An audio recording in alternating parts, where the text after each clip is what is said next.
નમસ્કાર દર્શક મિત્રો, એક ભારત ન્યૂઝ મીડિયામાં આપનું હાર્દિક સ્વાગત છે। સાબરકાંઠા જિલ્લામાં વિદેશી દારૂના બુટલેગરોનો આતંક, ફિલ્મી ડબે દારૂની હેરાફેરી અને પોલીસ પર જીવલેણ હુમલો। સાબરકાંઠાના વડાલી તાલુકામાં બુટલેગરો દ્વારા વિદેશી દારૂની હેરાફેરી કરતી વખતે ફિલ્મી ડબે દહેશત ફેલાવવાનો પ્રયાસ। વડાલી પોલીસ સ્ટેશન નજીક બેરિકેડ તોડી આરોપીઓ ફરાર થયા હતા।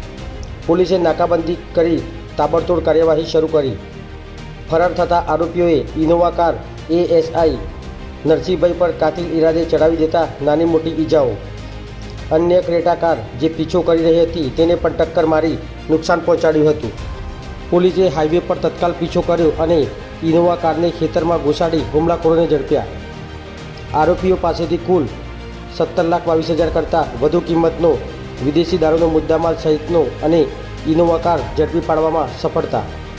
વડાલી લોકલ પોલીસ સહિત એલસીબીની સંયુક્ત કામગીરીથી સમગ્ર ઓપરેશન સફળ। 2 આરોપી ઝડપી, અન્ય 4 આરોપી વિરુદ્ધ કાયદેસરની કાર્યવાહી કરી વધુ તપાસ હાથ ધરવામાં આવી। બ્યુરો રિપોર્ટ વિશાલ ચૌહાણ, સાબરકાંઠા।